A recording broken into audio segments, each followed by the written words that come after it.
How's it going, mates? This is an excerpt from my book, Serious Minimalism: 7 Principles That Free You from Clutter. This is the third principle. I'm giving this away free so that you may savor the enjoyment of minimalism. But if you want to get all 7 principles and many techniques, you'll have to go to my site, www.johnkozmorski.com, and buy the book there, which will be published in a few months or so. But this is an excerpt from that book. Principle 3. Everything has its place. Everything must have a proper and logical predefined receptacle and precise coordinates.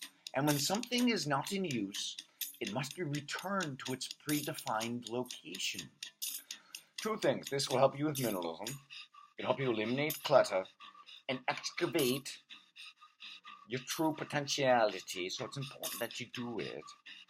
But also, if you reprint this, use this technique, you must give me, the author and creator of it, John Kosmowski, credit. Moving on to the technique. As you sit there and read and soak up my words, think about what my words mean to you. Think about the subtitle of this, Principle 3, Everything Has Its Place. Think about what I said about receptacle and coordinates. I carefully engineered the subtitle of Principle 3. What do those words, coordinates and receptacles, mean to you? Connotations and interpretations will vary, but you must look at the idea of a finite receptacle not as a cluttered diet, nor as some restrictive limitation. With this principle, we're talking about the home for agenda-based items. Now, that's a different principle. Agenda-based item is something that's keyed into your agenda, things you want to accomplish. Receptacle is a generic word for a container. Notice that I did not say set finite treasure chests for your items. There's a good reason for my selective diction. Because occasionally, receptacles themselves can change. Water. By focusing on just mere receptacles as the agenda-based home for your belongings, you can accept the occasional, although infrequent, transition of changing or replacing a receptacle. Meaning, for example, you keep your clothes in the receptacle of a closet, and maybe that receptacle changes to a chest, or a set of 2 shelves, or a bag. Receptacles can mean transience or more permanence, depending on whatever you need for wherever you are in the progress of your minimalism. A quick note on labels.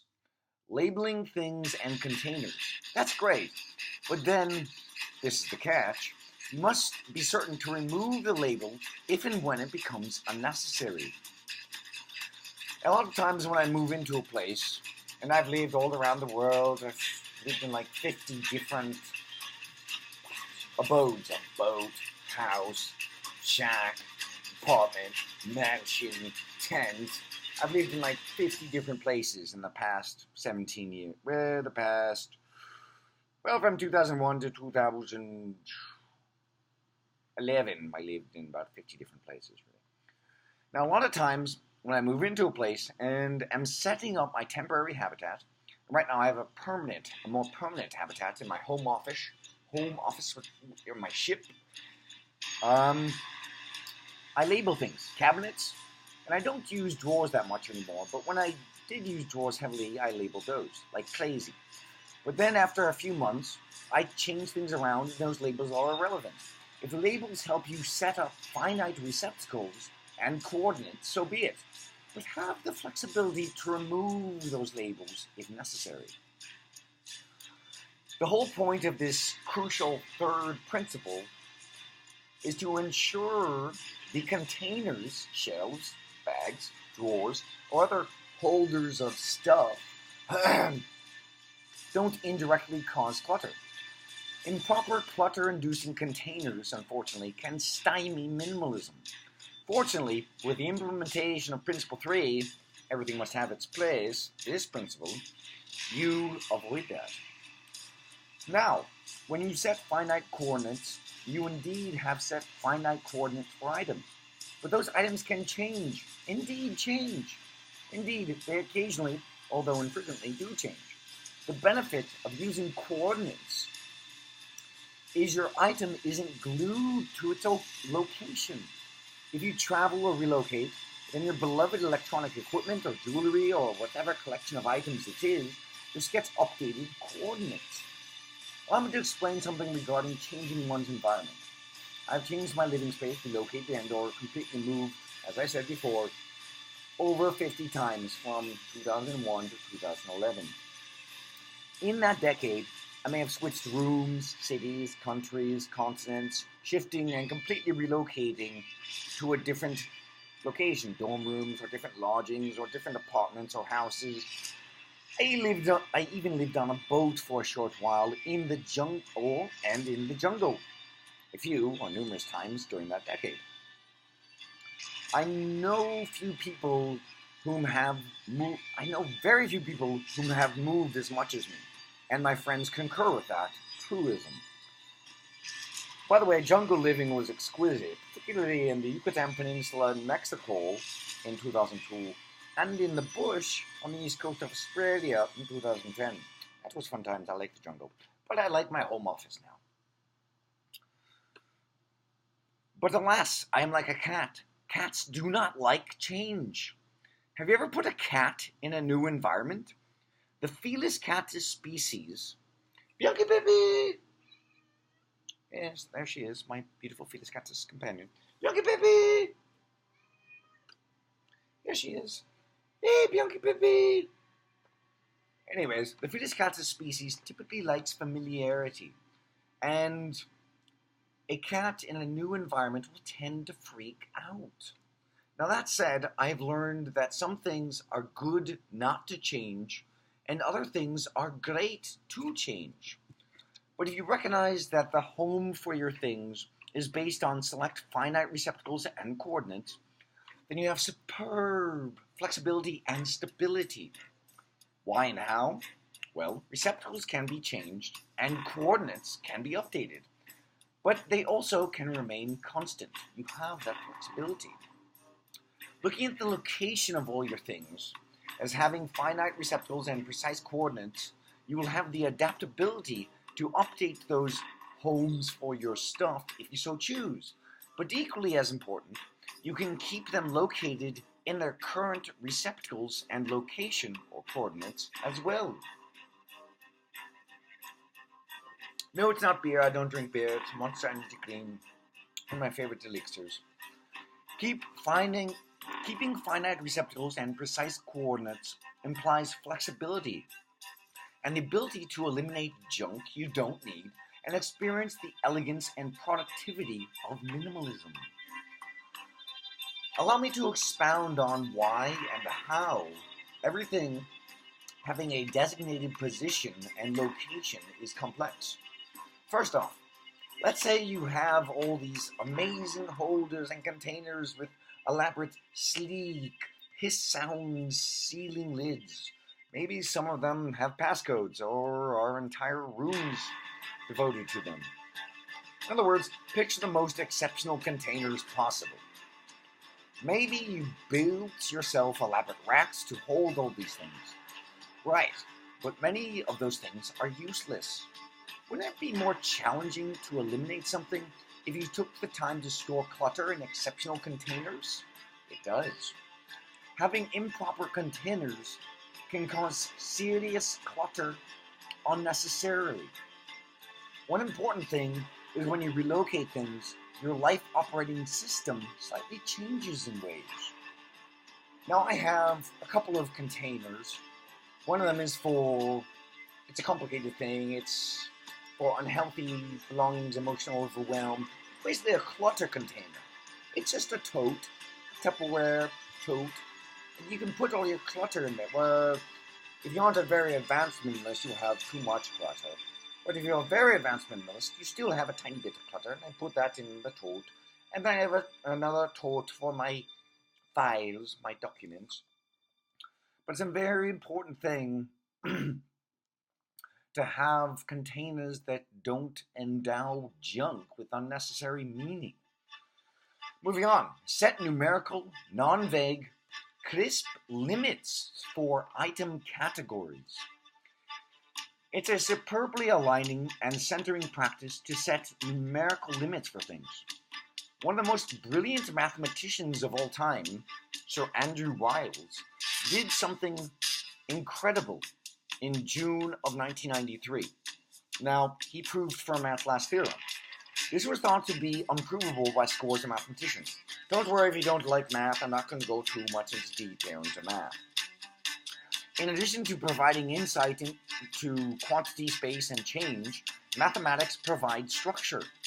You certainly don't have to solve unprovable theorems, but let's apply just a smidgen of that mathematical intelligence that Wiles possessed to the organization of our material possessions. Example, I have 7 short-sleeved collared shirts. If I acquire a new collared short-sleeved shirt, I have to decide which of the old ones I want to donate. I have 5 pairs of pants. I have 7 long-sleeved collared shirts. The same thing applies. If I acquire a new long-sleeved collared shirt, I have to decide which ones I want to donate. I have 1 eating utensil. It's fork. 1.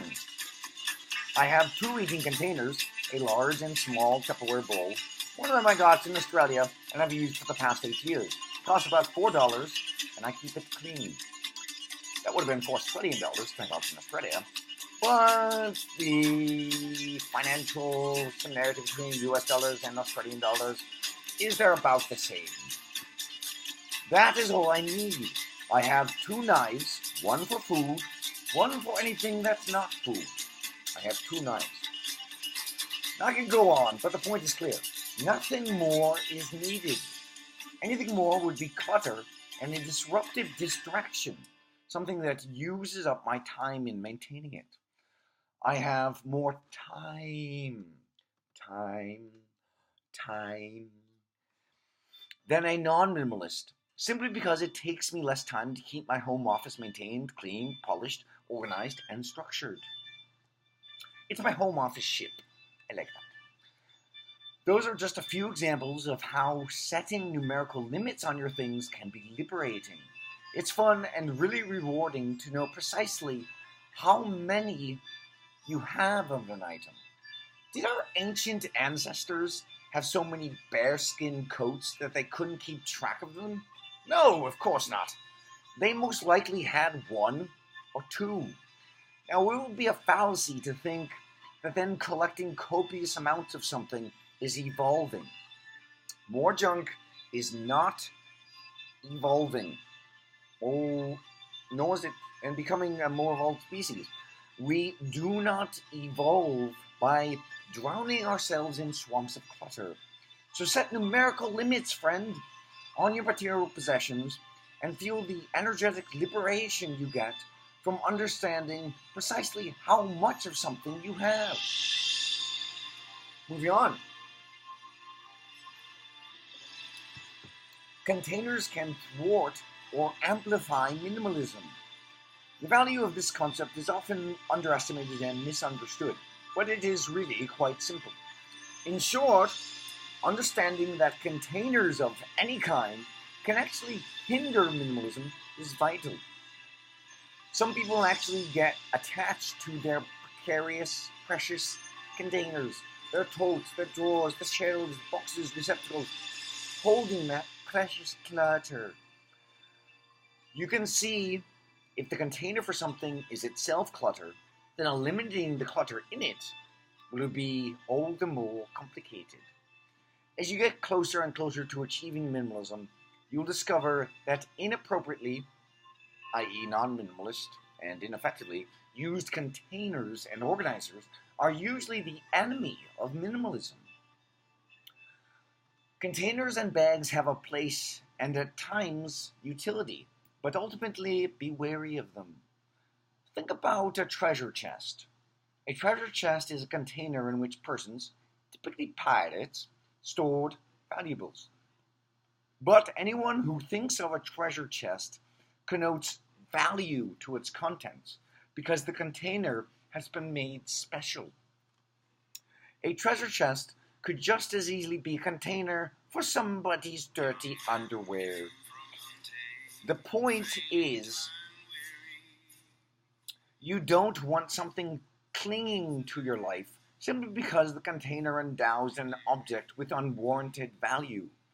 A good minimalist does indeed use containers and organizing contraptions, but he or she does not have an overbearing attachment to the containers.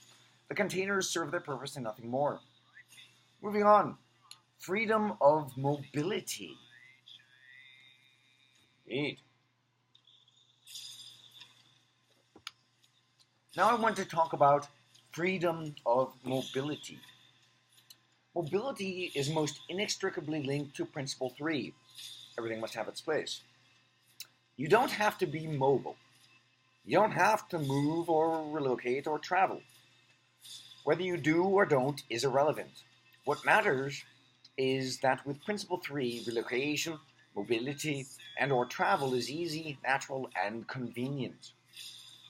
That makes staying where you're located feel like pleasurable travel, and traveling feels like relaxing at home. Being mobile, what I'm saying, doesn't have to imply relocation. Instead, it can mean having not just the simplicity of having a few things, as one ideally does when traveling or being mobile, but having efficient storage and access of those things. Allow me to digress.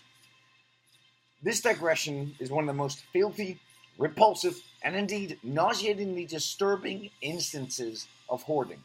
2 words: storage facility. Ugh. I dumped all this rubbish I had in a storage facility before traveling to Europe and Ireland, and then to Australia and around the world, etc. I got the smallest storage locker, but it was still a horrendous amount of clutter. While there, I saw a woman literally unloading truckloads of furniture. Enough furniture that would equip easily 15 serious minimalists with all they needed for furniture. The horrible thing is there are tons of people like that. For their sake, I trust that those hoarders, suffocating in their own misery of clutter, do find my book Serious Minimalism. Thinking of the thousands and thousands they would save on buying things they won't and don't need, and the costs of storage facility rentals they will avoid just from buying my book, makes me want to charge more for this helpful little guide. But alas, it's better for people to have access to minimalism and a minimalism book than not. So storage facilities and ways to extend bloated clutter is exactly what you don't want. A storage facility is the precise opposite of what I propound in this chapter and the entire book. Leakage, extra space, infinite space. That's what you don't want. Having set finite coordinates for agenda-based items will naturally and implicitly implement the first principle, which is be selective. And you learn all about that from the book, which you can get shortly at www.junkasmarky.com under the store section. Stick to one principle with commitment and sincerity, and you indirectly install parts of the other principles and naturally progress towards minimalism. Sweet! Ooh, that's awesome! What are some ways of implementing have precise coordinates? It's best to work with what you have, clothing items, kitchen items, household repair items, for a certain agenda, and then find a container, a shelf, a bag, some container, that sets a good spatial limit on the amount of item you can have. Instead of framing this as a restrictive limitation, look at this as a protocol that ensures the removal of rubbish so that something new can be added, or you can just enjoy the free space.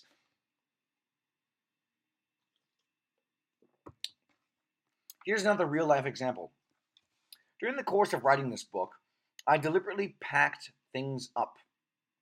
Things could mean anything. So for the purpose of this example, let's focus on clothing items. in bags. I use suitcases and duffel bags and fold over dress bags of all kinds at various times. Sometimes I packed up clothing to actually travel, to board a plane, or to relocate elsewhere. Sometimes I packed up clothing simply to see if things would fit in a transportation container. The best solution was to use a bag that I chose to set the limit of clothing. I had old garments that I had had for over a decade, some of which needed to be discarded, and new things, and it was all jumbled up. And really, once you get down to the essence of minimalism, you'll discover that you don't have to relocate, but being able to relocate very adroitly and agilely is very liberating. Now, I had old garments that I had had for over a decade, some of which needed to be discarded, and new things, and it was all jumbled up. I got really interested in quality bags in 2006, and I had an old fold-over suitcase bag.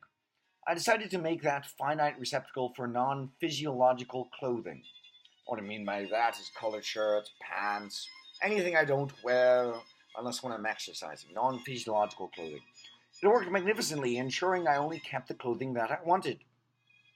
Any other clothing physically simply would not fit. More importantly, before I set a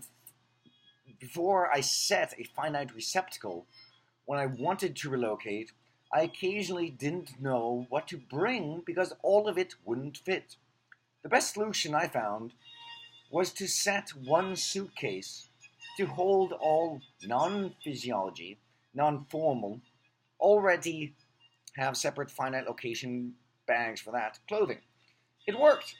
I indeed crammed in as many garments into that bag, but that finite receptacle set a healthy limit that directly created minimalism in that one area of life. And of course, having total serious minimalism in one section of your life is positively contagious, and it makes having minimalism in other areas of your life simpler and more natural. Setting finite receptacles is essential to minimalism, and it works. Woo, that's awesome! If you're watching on YouTube, please hit subscribe. Look forward to reading my book and more recordings and videos by going to my YouTube page or my Facebook group at facebook.com/group/validateyourlife. Thanks for watching, mates. Enjoy this free excerpt from my book, Serious Minimalism, 7 Principles That Free You from Clutter by John Kosmarski. Thanks.